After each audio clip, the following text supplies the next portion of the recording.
Vous êtes propriétaire d'un bien immobilier depuis de nombreuses années, vous avez de l'or entre les mains. Comment est-ce qu'on peut utiliser l'endettement en Suisse pour pouvoir développer un patrimoine immobilier d'une vitesse phénoménale et surtout de pouvoir s'enrichir grâce à ça? C'est très simple. Vous avez acheté un bien il y a plus de 10 ans, vous avez une dette qui est très petite encore, vous ne l'avez pas augmentée, vous avez un bien qui vaut de l'or. Si vous pouvez le revaloriser, donc ça veut dire le réestimer, demandez à la banque un simple calcul de réévaluation, demandez à la banque qu'elle vous dise aujourd'hui combien est-ce qu'elle l'estime au niveau de sa base de données et puis nous on fera le reste. On va pouvoir négocier avec votre établissement bancaire ou alors avec un autre la possibilité d'augmenter votre financement au maximum, de dégager cette augmentation pour en faire un futur investissement immobilier et de pouvoir utiliser ce dégagement pour se réengager dans d'autres projets ou alors réacquérir d'autres biens immobiliers. On va même pouvoir utiliser cette substance pour l'intégrer dans une future création de société et grâce à cette société immobilière, faire du développement immobilier.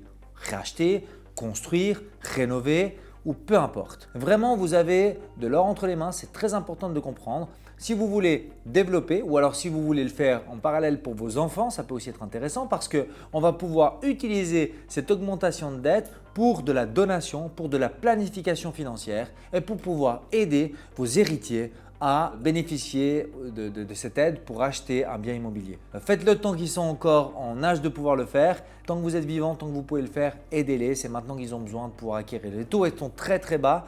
Si vos enfants louent aujourd'hui un bien entre 4 pièces et demi ou un 3 pièces et demi à environ 1800-2000 francs par mois, ils vont payer moins cher en étant propriétaires qu'en étant locataires. Et en plus, ils vont pouvoir mettre de l'argent de côté. Donc, c'est toute une aide que vous leur faites. Concrètement, comment ça se passe? Alors, on va déjà demander à la banque, comme je l'ai dit, de revaloriser.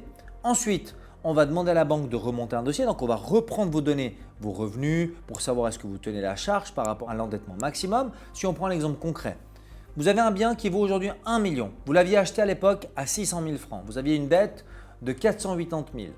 Vous avez le droit d'aller jusqu'à 800 000. Donc, on va pouvoir faire une levée de 320 000 francs. Ces 320 000 francs, on va vous les verser sur un compte. Certaines banques vont exiger de pouvoir vous faire le financement futur. D'autres vont dire « Ok, nous on l'élève » puis après vous en faites potentiellement ce que vous voulez.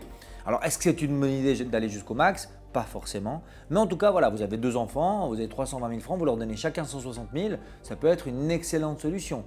Donc, on va faire la levée de ce financement-là. Si vous avez moins de 50 ans, c'est favorable parce qu'on va pouvoir maintenir un amortissement qui va vous permettre d'aller à 80. Si vous avez plus de 50 ans, on va pouvoir lever seulement jusqu'aux 2 tiers. Donc là, jusqu'à 650 000 pour se donner cet exemple d'1 million. Et puis, on pourra lever que 170 000 francs. Mais peu importe l'un ou l'autre, il y a du potentiel. Donc, si on peut lever de l'argent, on va pouvoir ensuite le verser sur un compte et puis avec ce potentiel-là, faire de futurs investissements immobiliers. Vous fassiez une donation, que vous fassiez un propre achat, que vous créez une société pour pouvoir réinvestir, les solutions sont larges et sont vraiment diversifiées. Si aujourd'hui vous regardez cette vidéo, que vous ne savez pas que vous avez un pouvoir grâce à votre bien immobilier acquis il y a plus de 10 ans, n'hésitez plus, faites appel à nous à Infinis, www.infinis-conseil-au-pluriel.ch. On est à votre disposition, on va vous accompagner, on va vous aider pour faire votre futur investissement immobilier.